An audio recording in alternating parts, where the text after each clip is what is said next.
శ్రీరామ్ చరణ్.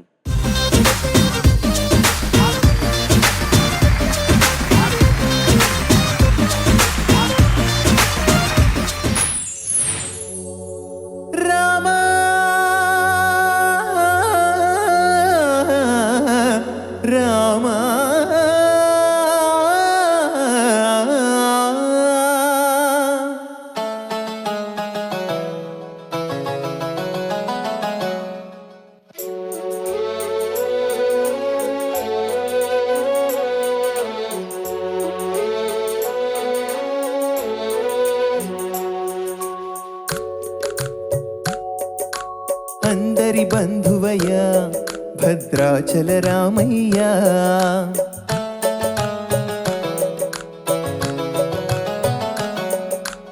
ఆదుకునే ప్రభువయ్యా అయోధ్య రామయ్యా.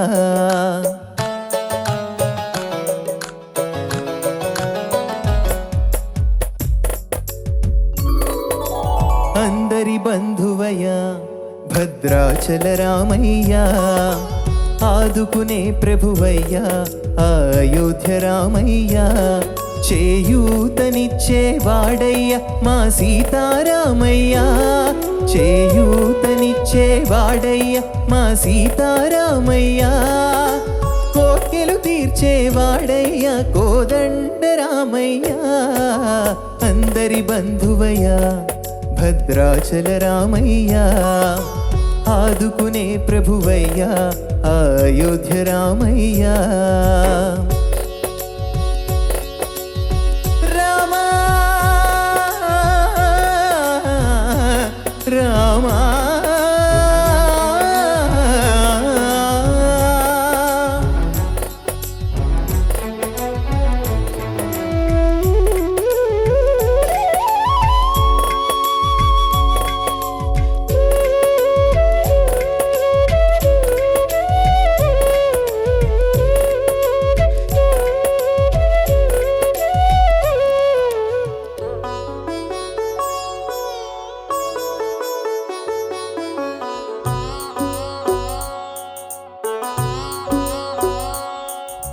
తెల్లవారితే చక్రవర్తి అయి రాజ్యమునేలే రామయ్య, తండ్రి మాటకై పదవిని వదలి అడవులకేగెనయా.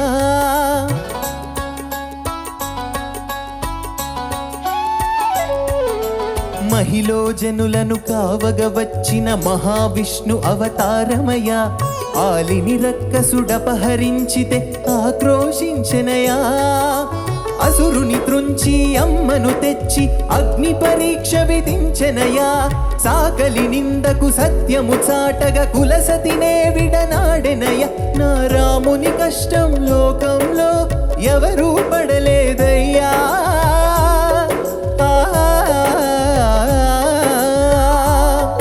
నా రాముని కష్టం లోకంలో ఎవరూ పడలేదయ్యా. సత్యం ధర్మం త్యాగంలో అతనికి సరిలేరయ్యా. కరుణా హృదయుడు శరణను వారికి అభయమొసగునయ్యా. అందరి బంధువయ్యా భద్రాచల రామయ్యా, ఆదుకునే ప్రభువయ్యా అయోధ్య రామయ్యా.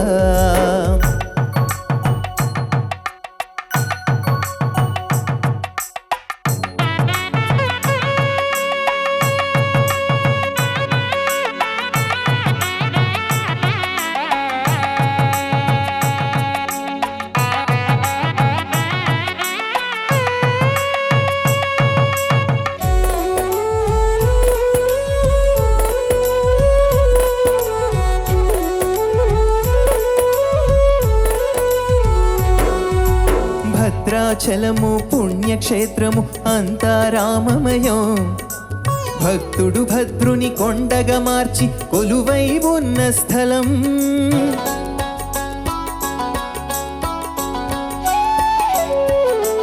పరమ భక్తితో రామదాసు ఈ ఆలయమును కట్టించెనయా. సీతారామ లక్ష్మణులకు ఆభరణములే చేయించెనయా.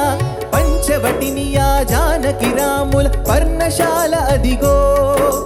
సీతారాములు జలకములాడిన శేషతీర్థమదిగో. భక్తితో నదిగా మారిన శబరి ఇదేనయ్యా.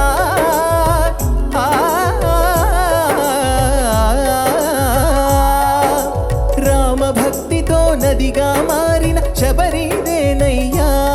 శ్రీరామ పాదములు నిత్యం గడిగే గోదావరి అయ్యా. ఈ క్షేత్రం తీర్థం దర్శించిన జన్మధన్యమయ్యా. అందరి బంధువయ్యా భద్రాచల రామయ్యా. ఆదుకునే ప్రభువయ్యా అయోధ్య రామయ్యా.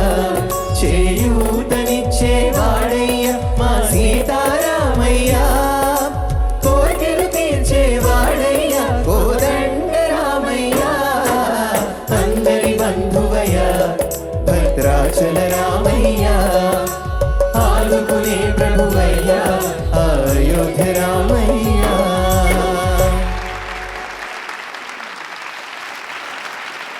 హిరోని గారు over to you sir. Ram Charan sir, రాముడు పేరు పెట్టుకున్నావు, శుభారంభం చేసావు ఈ సంచికకి. ఈ పాటలో తెలియనటువంటి జిడ్డుగా పట్టుకునే లక్షణం ఉంది, అంటే క్యాచీగా ఉంటుంది ట్యూను. ఎవరో వందే మాతరం గారు కదా, వందే మాతరం, ఆయనకి వామపక్షం సినిమాలకి మ్యూజిక్ చేస్తుంటారు ఎక్కువగా. వాటిలో ఏంటంటే జనాల నాడిని పట్టుకోవడమే ప్రధానంగా ఉంటుంది. ఆ నాడి ఎందుకంటే క్యాచీగా ఉండడం అనేది ప్రధాన ఉద్దేశం. వాటిల్లో సూటిగా ఏదైతే ఉందో చెప్పదలుచుకుందో పల్లెలో అది హత్తుకుపోవాలి. సో దీంట్లో ఒక రాముడి మీద ఒక భక్తి ప్రపత్తులతో ఒక పాట చేసుకుంటే ఇంకా ఏముంది, అగ్నికి ఆద్యం తోడైనట్టుగా ఆ క్యాచీనెస్కి భక్తిభావం తోడయి ఆ పాట చిరస్థాయిగా చివరిలో మోగుతూనే ఉంటుంది. పాట గొప్పతనం అది. నీ గాత్రం చక్కగా సూట్ అయింది ఈ పాటకి, మంచి ఎంపిక చేసుకున్నావు, చాలా చక్కగా పాడావమ్మా. Thank you sir. కాకపోతే బాలు గారు పాడిన దానికి నువ్వు పాడిన దానికి కొంచెం వ్యత్యాసం ఉన్నట్టుంది కదా గమకాల్లో. అది ఎందుకంటే సునీత గారు చెప్పాలి, అవన్నీ చెప్తారు. మిమ్మల్ని మెంటర్గా మీ తప్పుల్ని వెతికి పట్టుకునే బాధ్యత నేను ఆవిడకి అప్పచెప్తున్నాను.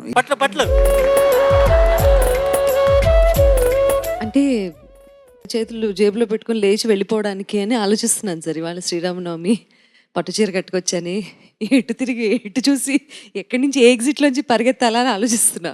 నీ తప్పులు చెప్పాల్సిన బాధ్యత ఆవిడకి వదిలేస్తూ నీ కంఠాన్ని, నీ గాత్ర మాధుర్యాన్ని నేను మెచ్చుకుంటున్నానమ్మా. దానికి తగ్గట్టుగా నేను మార్కులు ఇస్తాను. All the best to you. Thank you sir. Sriram Charan sir, చాలా బాగా పాడావు. పల్లవి చరణాలు చాలా చక్కగా ఉన్నాయి. కొంచెం ఆలాపన నాకు కొంచెం ఇంకా మెరుగ్గా పాడాల్సి ఉండి అనిపించింది. మనిషి ఎలా ప్రవర్తించాలో చెప్పింది రామాయణం, ఎలా ప్రవర్తించకూడదో చెప్పింది భారతం, ఎలా ప్రవర్తించినా కూడా భగవన్నామ స్మరణలో భగవత్ సేవలో జీవితాన్ని ఎలా తరింప చేసుకోవచ్చో చెప్పింది భాగవతం. అలాంటి రామాయణంలోని ఆ పాటను పాడడం చాలా ఆనందంగా ఉంది. వాలి గారు, వైరముత్తు గారు ఒకప్పుడు ఒక విషయం చెప్పారు, ఎక్కడ నవ్వాలో అక్కడ నవ్వకూడదే రామాయణం అయిపోయింది, ఎక్కడ నవ్వకూడదో అక్కడ నవ్వడం వల్ల భారతం అయింది అన్నారు. కైక వరాలు అడిగినప్పుడు దశరథుడు తేలిగ్గా నవ్వేసి కొట్టి పారేస్తే రామాయణం ఉండేది కాదు. దుర్యోధనుడు నీళ్ళలో పడ్డప్పుడు మైసభలో ద్రౌపది నవ్వకుండా ఉండాల్సింది, అది భారతమైంది. ఇక్కడ నవ్వకుండా ఉండాలి, అక్కడ నవ్వాలి. కాబట్టి ఆ రెండు కథలకు ఒక చిన్న వాలిగారు అన్నారు, భాగవతమున భక్తి, భారతములో యుక్తి, రామ కథయే రక్తి, ఓ కూణలమ్మ అని ఆరుద్ర గారు అన్నారు. మహానుభావులందరూ ఎన్నెన్నో సెలవిచ్చారు. జొన్నవిత్తల గారు ఎంత ఎంత ఎంత సరళంగా రాశారు ఆ పాట. ఎంత సరళం అంటే రామాయణ గాథనంతా కూడా సంక్షిప్తంగా, సరళంగా, సమగ్రంగా కూడా ఉంది ఇందులో. చాలా బాగా రాశారు. చరణాలు చాలా బాగా పాడావు రామ్ చరణ్. నాకు ఆలాపన ఒక విషయంలో కొంచెం అసంతృప్తి ఉంది. మళ్ళీ ఎప్పుడైనా పాడినప్పుడు సరిదిద్దుకో. మనస్ఫూర్తిగా నీకు అభినందనలు. Thank you sir. హమ్మింగ్ కొంచెం ఆక్షేపణ ఉండడానికి కారణం ఏంటంటే నువ్వు గమకంలాగా పలకటం లేదు, దాన్ని బ్రేక్ చేసి ఎందుకో పాడుతున్నావు. ఎందువల్ల అనేది నాకు అర్థం కావట్లేదు. బ్రేక్ అవుతోంది వాయిస్, ఒక ఫ్లో లేదు. దానికి కారణం ఏంటో తెలీదు. అంటే ఎందువల్ల తెలుసుకోవచ్చా? ఇబ్బంది పడుతున్నావు అంటే వాయిస్ కొంచెం బ్రేక్ అయింది మేడం పాడుతున్నప్పుడు, కొంచెం స్కేల్ కూడా కొంచెం హై ఉండడం వల్ల. సో హై నోట్స్ ఉన్నప్పుడు నీకు కొంచెం ప్రాబ్లం అవుతుంది. ప్రతిసారి అవ్వదు మేడం, ఇవాళ ఎందుకో. ఓకే ఓకే, ప్రతిసారి అవ్వదు. ఓకే, అలాంటప్పుడు ఇంకా దీని మీద డిబేటే లేదు. ప్రతిసారి అవ్వదు కాబట్టి ఈ రోజే కాస్త గొంతుకు ఇబ్బందిగా ఉంది కాబట్టి దీన్ని ఇక్కడితో వదిలేద్దాము. చాలా చక్కగా పాడావు. Thank you madam.